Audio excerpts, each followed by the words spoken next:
When you think of US history, what comes to mind? The Civil War? Roe v. Wade? 9/11? What about Native Americans? In this episode, we begin our journey into the history of Indigenous people of North America, their complicated relationship with the US federal government, and their ongoing fight to protect the land they call home. As we answer the question, who are Native Americans?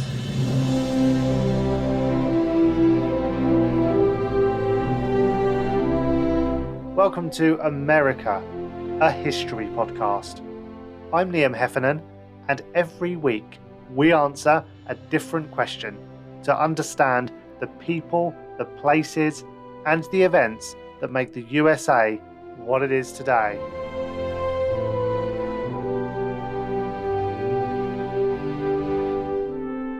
Returning from the faculty today is Jacqueline Fear-Segal, Professor of American and Indigenous Histories at the University of East Anglia. Welcome back, Jacqueline. Hello, good to see you again. Yeah, very good to have you back on the show. And our other guest today was appointed as the first cultural ambassador for the Crow Creek Dakota Tribal Council, where she's an enrolled member. She's also a highly respected academic who's published extensively on the visual and museum representations made of Indigenous American peoples from early contact to the present day. Welcome to the podcast, Stephanie Pratt. Hi, great to be here, Liam. Yeah, it's really wonderful to have you join us for this. And, I'm just going to dive straight into it because Native American history is something we're definitely not going to get to the bottom of in 30 minutes, but I'd love to cover as much as we can. And I think that the good starting point for this is to address the fact that US history has generally been written by white men. So, Stephanie, what do you think this means in terms of our perception of Native Americans? Well, I think it's hugely important that still today in school, kids are not being told the truth about what happened all across the country. I just happen to be looking at Minnesota because that's where my people, the Dakota people, originally were in Minnesota. And there are groups that are trying to change the curriculum. And another way also to think of this is that Native peoples have been writing back, as in the Stuart Hall, Empire fights back to write the histories, the revisionist history. So someone like Vine Deloria Jr. is writing the 60s, Custer died for your sins, an Indian manifesto. And then, of course, his son, Philip Deloria, just proposed in a lecture I heard that an alternative Indian constitution. And that was very exciting to hear that. So I think writing against or writing in revision of U.S. history is really important. But one of the things about Native American writing is, of course, it had two perhaps poles to try to match, two conflicting positions. One being, is my writing rigorous enough to be accepted by academia, which is one, high standard. And then the other standard, is my community going to appreciate this? Is this going to represent or reflect my community's values and perspectives? So, two very difficult things to reach. And if you fall in the middle, you're not going to be, you might be considered partial from either perspective. So I think it's been a long fight, and Vine Deloria Jr. was criticized for not being rigorous in his anthropology or his archaeology when he talked about the peopling of the U.S. or the North America. So I think that's been a challenge, but also can we take that further and then suggest, is there, can we envisage a Native American historiography that supplants these dominant positions and viewpoints and offer new understandings from their kind of it, from the indigenous set of values and indigenous evidence. So that's a challenge, I think, still. And Jacqueline, it seems like we're, as Stephanie said, we're almost having to catch up and kind of present an accurate version of history. What sort of challenges does it pose when we basically are presented with this whitewashed version of events? Well, I suppose for historians, that are non-native, some of the challenges is how do you access resources and sources that are not readily available in traditional form, maybe not written sources, perhaps will be oral histories, maybe even be pictographic drawings or different kinds of communication. So for a historian, there's a lot of challenges. For the white Americans that you spoke about at the beginning, in some ways, the main challenge is a challenge of perspective, because if you are a white American, you are committed to a nation that's built on Indian lands. And the United States could not have come into being without the theft, the relinquishment, the trading or the treaties for Indian lands. So when you spoke about those people that have written the history, they're writing from a perspective usually of being Americans, and native peoples are very aware that the whole of the continent was once Indian land. So the notion of living alongside Native American people is complicated, because it needs, if you're going to build a state, if you're going to build a nation state, you need to eliminate native presence. You need to suppress native land rights. And that's why a lot of the tropes, the trope of the vanishing Indian, these were invented to support this agenda. And nowadays, when people talk about returning lands, it's complicated, because how can you return the whole of a continent which has been stolen?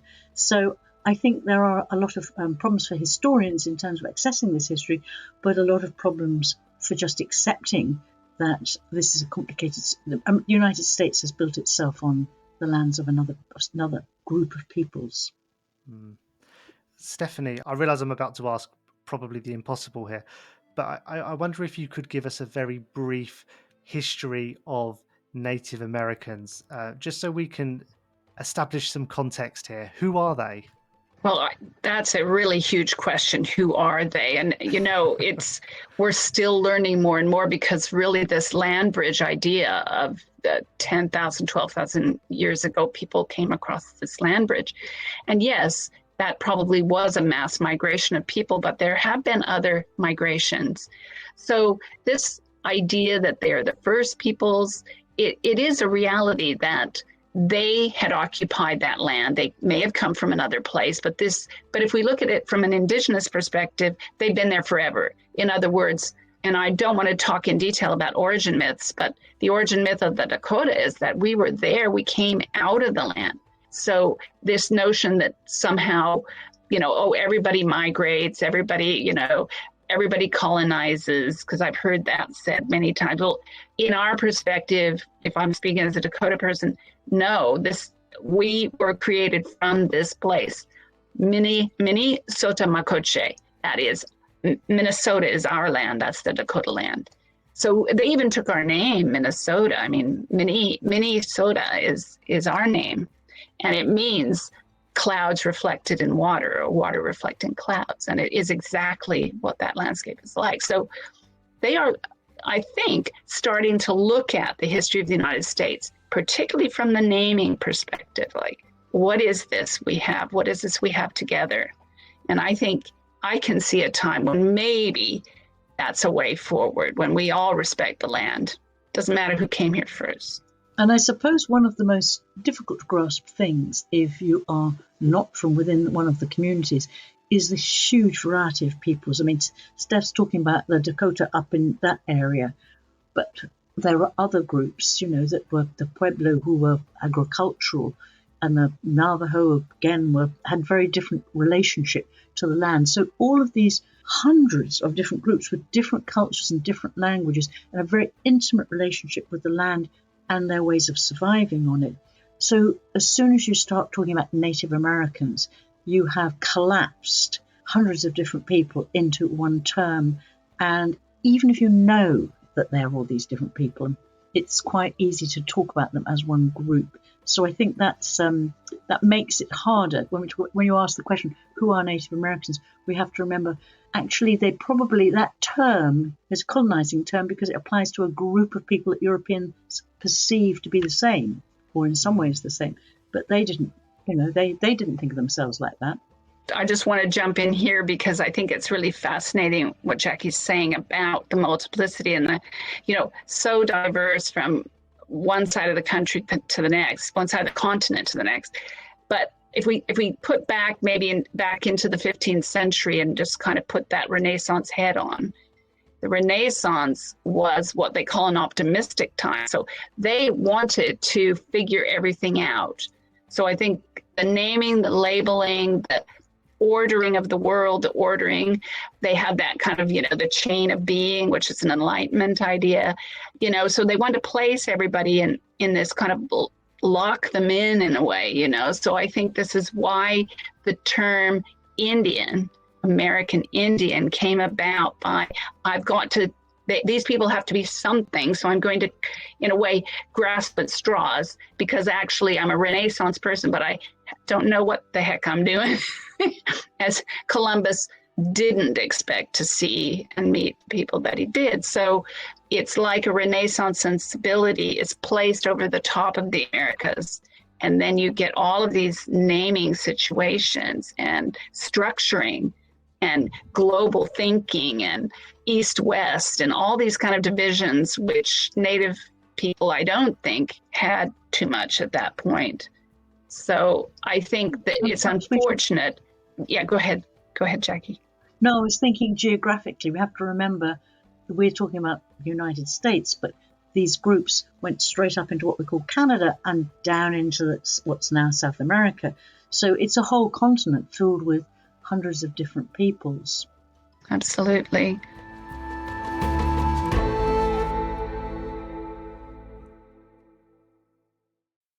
Ryan Reynolds here for, I guess, my 100th Mint commercial.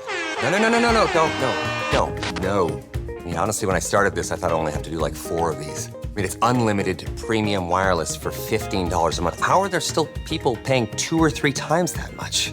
I'm sorry, I shouldn't be victim blaming here. Give it a try at mintmobile.com/save. Whenever you're ready. $45 upfront payment equivalent to $15 per month. New customers on first 3-month plan only. Taxes and fees extra. Speed slow or above 40 gigabytes. See details.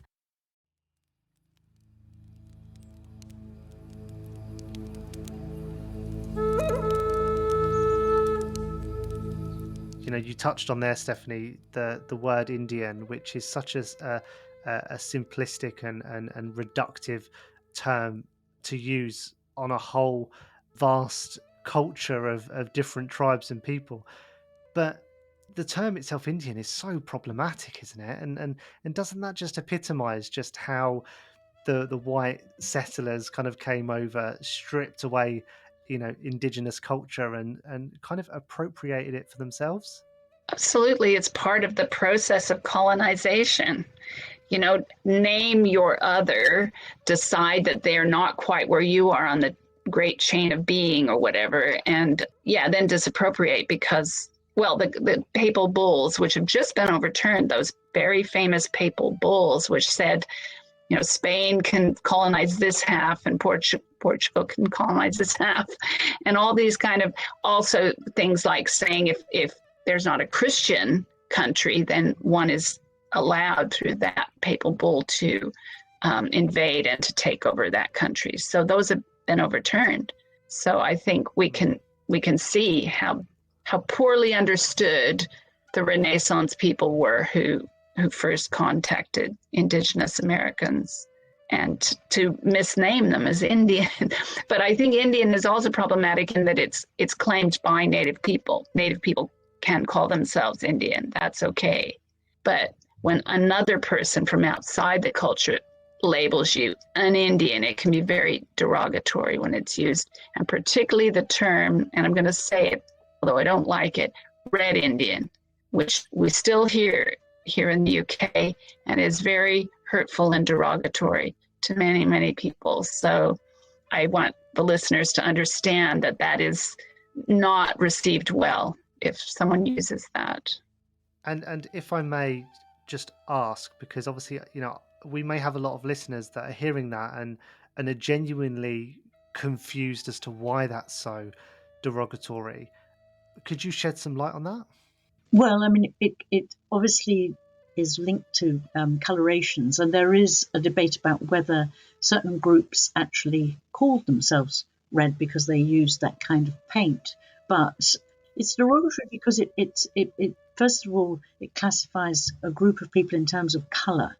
And we know that with that whole conversation in America around black people, that it's actually spiked with a racial story. And we know from the way Red Indians was used with it, that it was used in a way that was condemnatory because it was linked to paganism and was also linked to the attitudes that you were supposed to go out and kill these people. And so it carries with it it's freighted with racism and a historical weight of being hostile to this group. And alongside that, there's the equally derogatory word used for Native American women, which was squaw. So those both are terms that, if used, basically are carrying with them a history of extreme racism. I totally agree. And I think with the red color, to also suggest the use of a bounty for scalps during wartime, that the blood of the scalp associated with red, but also to say that red is not the color name that we use. We have the word Shah, and it means red, but it has all these other connotations. So I think when an outsider or a settler colonialist says Red Indian, it can only be in the terms that Jackie has outlined. So very derogatory. It's quite crazy, really, that even the football team, the Washington Redskins, as they were formerly called, were called that until relatively recently. So for it to be that derogatory a term, and for such a huge institution to use a term like that, it's endorsing the use of those terms. Perhaps now we are starting to see a shift in that, which is good. But one thing I also wanted to talk about, which we've touched on as already a bit, is the idea that Native American history is so intrinsically tied in with American expansionism. And I wonder if either of you could kind of talk on that a bit in terms of why, because this is a very underexplored part of Native American history, and I feel that there's a deliberacy about that. In sort of discussing the barbaric nature of westward expansion and how it impacted Native Americans. Well, I suppose one of the things that one has to remark is that when it was presented in terms of American history, it was seen a kind of natural process, that the settler population would naturally move on across the continent and naturally claim Indian lands who, in their terms, would withdraw. I mean, the bloody wars, the terrible fights and the struggles that different groups put up to hold on to their lands and resources are not integrated into the major narrative of American history. So that's part of the story. It's a natural process. It's seen, in a sense, this ahistorical people will slowly be displaced by a much more, quote, civilized group of people. And so the idea of America's manifest destiny, which takes hold in the middle of the 19th century, it obviously requires that native peoples are not there. They're displaced, they're subjugated, they withdraw. And if you like, the process of the new republic claiming all these lands, because at the beginning it was just a little ribbon of states down the eastern seaboard, and slowly they acquire in chunks vast areas of the continent. And then from the middle of the 19th century, when they have California come in as a state, it's a question of they're going to fill it up. You know, they've already bookended the continent. And then it's a question of what they're going to do with all these indigenous peoples. And so a lot of the narrative, or a lot of the stories which are told, are ways of justifying what was done, which was obviously that they were massacred, they were displaced, or they were removed. And the manifest destiny of the United States, the superior political system to which native people were not interested in joining. They were not interested in being part of that, but this was seen as being a justification. You're bringing superior politics and progressively through the 19th century, a superior biological people. So the story of America, as told in the traditional way, requires that native people disappear or are eliminated. just on the back of what Jackie's been saying, that this really was partly seen as a process, mainly because these things started very early on. I mean, we have that very important story of when the Pilgrims landed on Cape Cod. There was the villages were empty, and they were empty because they had suffered from devastating, epidemics, like we know from recently, how it can obliterate a whole generation of people, and so that became part of this story of American history, that, well, the Native people just disappear, they're not up to it. And then, of course, if you take the two-pronged nature of warfare and Christianization, and they're really forcing people to assimilate really early on in the 17th century, that praying towns in the 17th century, these people wouldn't have necessarily looked native or uncivilized, but they still were got rid of. It's like there's no bar too high to create for Indigenous people. So by the 19th century, I mean, you could just see it as a sort of box. If you didn't fit the long knives box, you were going to be eliminated. And, leaders were just at their wits' end as to what to say to people, how to guide them through this time. It's a terrible time. Do you think that there was almost an ignorance amongst a lot of white settlers in viewing Native Americans as somehow more primitive and less advanced, and therefore they should want to welcome the white people to their lands? They expected them to be like grateful that they would bring this more modern culture and more modern political system onto them. I guess I'm playing devil's advocate a bit. Well, a lot of it's done by treaties. A lot of the lands are supposedly signed away because the native peoples became in such a tricky situation. They had to progressively release areas of land, and that was seen as being a fair legal process, obviously on white terms. And so what might have been seen as a peaceable transfer of lands was, of course, underpinned by the possibility of violence or the loss of capacity to live on the land because it's been taken over. I mean, in particular, on the plains, the vast swathe of land in the middle of what's now the United States, those were buffalo hunting peoples. And when the buffalo were destroyed, when there were just no buffalo to live on, all of those groups who lived on the plain, who had been very successful hunters and horse riders, were confined on reservations very easily because they had no economic base. So was that violence? Or, you could say that was perhaps a natural development. But the federal government pushed the expansion. The federal government supported the railroads. It gave great land grants of native lands to the railroads. It gave land grants under the Homestead Act to individuals. So behind this, it wasn't an accidental thing. Behind this, the federal government is supporting the progressive taking over of these lands by the settler population.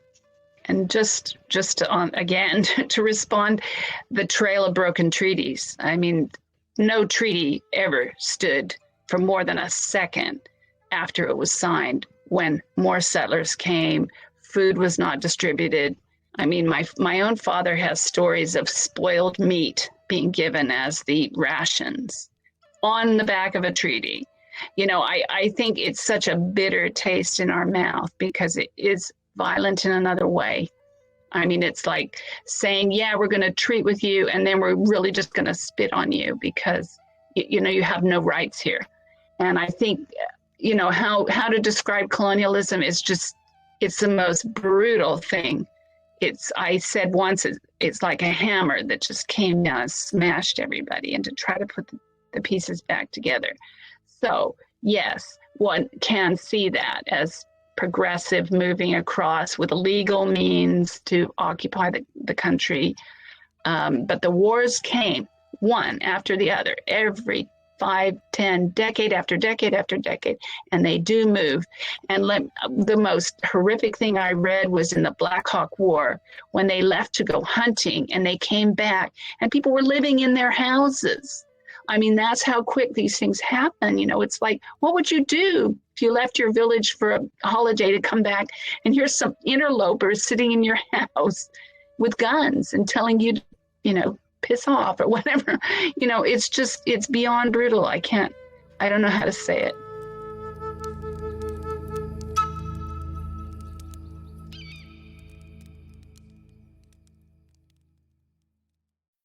Isn't the point of traveling to get away from it all? To feel the best you've ever felt? Then maybe you should check out Aruba. You'll spend your time relaxing on cool, white, sandy beaches and floating in healing blue water.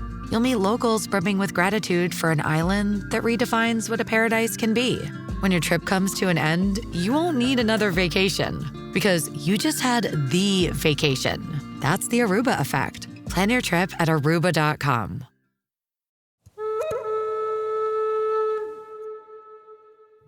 Stephanie, I wonder if we can then look at how is Native American culture and history and memories still being preserved? What imagery is out there? What can people go to get a real representation of what Native American culture is? Well, I mean, there's a lot online and a lot of people talking now. A lot of books are being written from Indigenous perspectives. I mean, I have this book on my own culture. It's called The Land of the Dakota by Gwen Westerman and Bruce White, but with Indigenous elders' help. And it's just this beautiful history.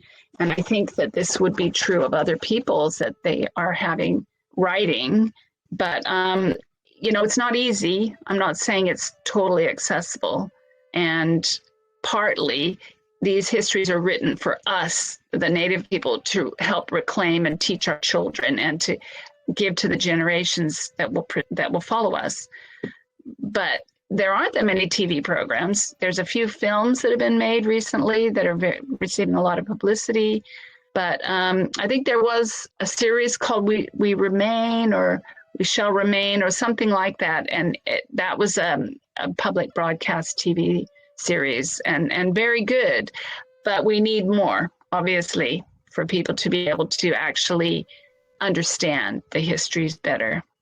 Stephanie talking about a book that's basically vital to a group of people to remember and teach their history brings us to one of the things that you mentioned a little earlier, Liam, about it's not necessarily obvious violence that was inflicted, but perhaps the most devastating of actions that the white people took was the education or the re-education or the indoctrination of the children. So once most of the groups had been subjugated militarily, they were confined on reservations, they had lost the ability to fight back militarily, then part of these treaty agreements were that schools would be built on the reservation, but also children would be taken from the reservation to be re-educated.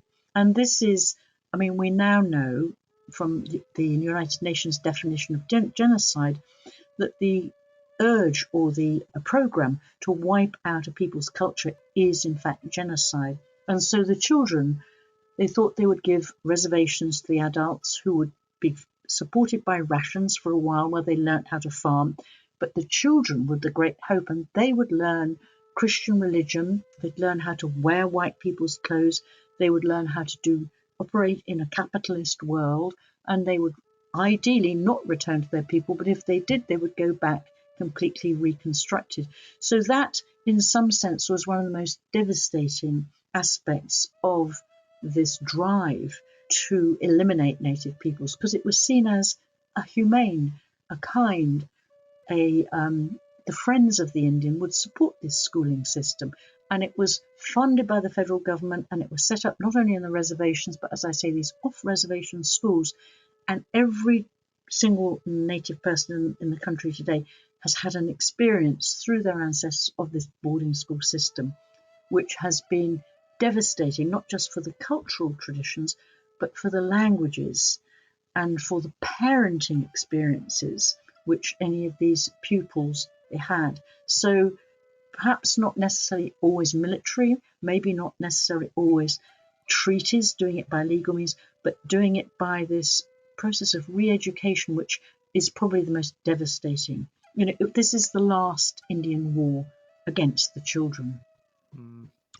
Yeah, the very famous saying, "Kill the Indian to save the man," was Richard Pratt's saying, I believe, for the Carlisle Indian School. My grandfather was there, but my own father, was sent to Pierre Indian School, which is in South Dakota, when he was 4. So they took the youngest as well away from their mother, his mother, and he never forgot it. You know, it's where he lost his language, where he lost his connection with his community. I don't think he ever could really come back. It's very hard to come back from those experiences, because to cut your hair, and I mean, there's an expression, cut hair. It's a whole generation of people who, my dad never had long hair after that, ever. You know, it was so hard to talk about. And they talk about these traumas. Well, I do understand it. I really do, even though I grew up in California, far away from it. But it's still there. It's a deep, deep wound in what Jackie's talking about. You know, it's to take the children away. It's just, and there are films about this as well. That is it American Horse Film is a brilliant film about this. And I think, you know, this idea of loss seems to be the overarching theme here from what we've talked about. You know, not just a loss of land, but a loss of culture, a loss of identity that has really underpinned at least the last 250 to 300 years of Native American history, if not longer. And as we kind of close out this far too brief a discussion, I'd really just like to discuss if Native Americans even have a home anymore. Well, I think they do. Go ahead, Jackie. Go ahead. Well, I suppose the little fragments of land onto which the different tribes are put. I mean, there are now 574 federally or state recognized different Native nations. Now, of those, only 325 have reservations. So there are groups that have entities without having land. But for those that do have land, even though 80% of Native peoples are now living off the reservation, the reservation home is still a vital part for going back for ceremonies, for going back for celebrations, and what you mentioned, Liam, the fact that that's a place of identity, even if it's not part of the original ancestral lands, because so many groups have been moved. But I don't know, I think Steph should probably say something about what it means, what her Dakota homeland means to her. Thanks, Jackie. Yeah, I think that's fine. I mean, I've been to Minnesota, and I remember my father telling stories about the woodlands. He would say, we are lakes, rivers, and woodlands people. And of course, we were removed in an ethnic cleansing after 1862, but he still longed for that. You know, he still, even though he never even grew up there, I think the stories that we pass down to our youngsters and we tell, those live, and the land is there. And I would just say, even there's a place called Indian country. And Indian country is, I mean, it's really hard to put my finger on it, but when you're there, you know you're there. And I have been in ceremonies, different ceremonies, one at Hopi Second Mesa. I've been to the Blackfeet Reservation where I was in ceremony. I've been to Cheyenne River for the annual Sundance there. So when those moments happen, the U.S. doesn't exist. It's gone. And really, Turtle Island is still there. It's still our land. We were very much decimated, but we reclaim it through our languages and our cultures, our ceremonies, our connections to the whole of the medicine wheel, the whole of the creation. And I think that more and more people are really interested in this. How do you have that connection? Why do you have that connection? What are your epistemologies? And they want to know more. But we can't just give it all away again. You know, there is definitely the idea of not just, I don't know, having it stolen yet again, and respect for Indigenous knowledge, Indigenous intellectual property rights. I think those are things that we really need to put forward now to really give reference where reference is due. This is where this comes from. We're not going to take it, but maybe we'll learn how to behave better with each other and with the planet if we listen to the Indigenous perspectives for a change, rather than just telling them, you don't know what you're talking about because you don't speak English, And I think we've definitely moved on from that attitude, at least among the people that I know. I'm very optimistic that things will change for the better.